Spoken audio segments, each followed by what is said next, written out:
আসিমও আরো সুন্দর করে বলেছেন। তিনি কি বলেছেন? আসিমও বলেছেন, বিজ্ঞান অনেক মজার এবং আনন্দদায়ক, কিন্তু পৃথিবী বদল করেন বিজ্ঞানীরা নন, প্রকৌশলীরা, এবং সেটা করেন বিজ্ঞানের সাহায্যে।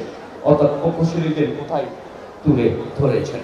বলা হয় একজন ডাক্তারের ভুলে একজন কিংবা অনেকগুলো মানুষ মারা যেতে পারে, কিন্তু একজন প্রকৌশলীর ভুলে সভ্যতা বিনষ্ট হতে পারে। বিশ্বাস হয় না? নিশ্চয়ই আমাদের কাছে হরপ্পা মহেঞ্জোদারোর কথা সবার খেয়াল আছে। প্রকৌশলীর ভুলে এই সভ্যতাটা শেষ হয়ে গিয়েছিল। আমাদের প্রকৌশলীদের একসময় দুনিয়া জুড়ে কদর ছিল, এখনো নেই সেটা আমি বলবো না, তবে কেন যেন সেটা স্লো হয়ে যাচ্ছে, সম্ভব গতিতে আগাচ্ছে, কচ্ছপ গতিতে আগাচ্ছে।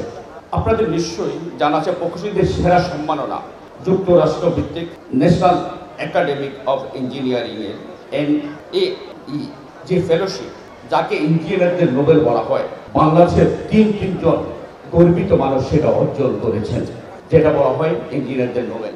Institute of electrical and electronic engineer IEE president ছিলেন একজন বাংলাদেশের ইঞ্জিনিয়ার। দেশের সবচেয়ে পোস্ট ডক্টরেট ডিগ্রিও অর্জনকারীদের মধ্যে হচ্ছে প্রকৌশলীরাই বেশি। আপনারা নিশ্চয়ই জানেন, শুনেছেন, কিছুদিন আগে নাসার গবেষণায় একজন বাংলাদেশের নাম এসেছে, যাকে নিয়ে মার্কিন দূতাবাস পর্যন্ত তাদের সামাজিক যোগাযোগ মাধ্যমে পোস্ট করেছেন। আদিবাস সাদের নাম শুনেছেন, তিনি এখন নাসার গবেষক এই বাংলাদেশি। শুধু কি তাই, অতি সম্প্রতি মহাকাশ অনুসন্ধানে নাসার সঙ্গে চুক্তি করেছে বাংলাদেশ।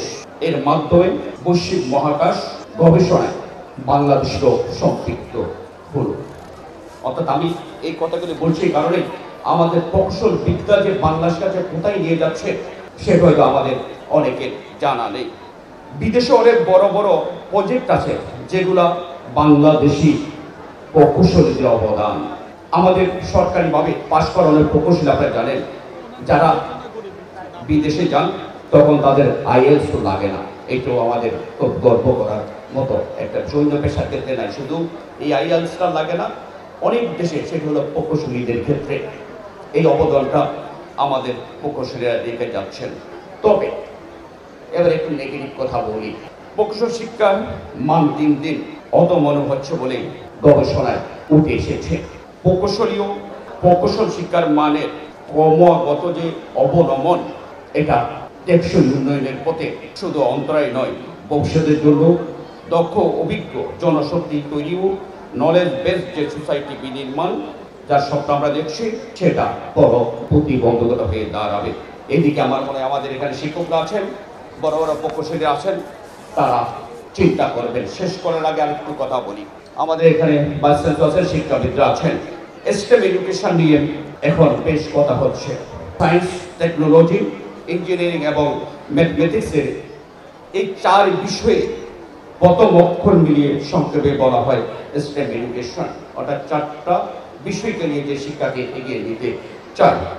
যেসব দেশ STEM এডুকেশনের উপর জোর দেবে তারাই কিন্তু ভবিষ্যতে এগিয়ে যাবে বলে মনে করছেন জ্ঞানী গুণীরা, বিশেষজ্ঞরা। STEM এডুকেশনের মাধ্যমে শিক্ষার্থীদের মধ্যে জটিল সমস্যার সমাধানের মনোভাব ও দক্ষতা তৈরি হয়। আমি আশা করব বিশদ আমি না দিয়ে বর্ণনায় গিয়ে আমাদের প্রকৌশলীরা এই বিষয়টার দিকে নজর দেবেন। সব শেষে যেটা বলবো, ফেসিবাদের পতন ঘটেছে। আজ বাংলাদেশের মানুষ একটা মানবিক বাংলাদেশ, একটা টেকসই বাংলাদেশের দিকে চেয়ে আছেন, যার মুখ্য ভূমিকা আপনাদেরকে পালন করতে হবে। আমরা আশা করি জাতি হিসেবে আমাদের যে অর্জন নাই তা আমি বলবো না, কিন্তু যতটুকু অর্জন আরো থাকার কথা ছিল সেরকম অর্জন আমরা জাতিকে উপহার দিতে পারিনি। আজকের এই দিনে, ফেসিবাদ মুক্ত এই দিনে, আমাদের স্বপ্ন আমরা একটা টেকসই মানবিক বাংলাদেশ গড়ে তুলব। অনিয়ম দুর্নীতি থেকে আমরা দূরে থাকবো।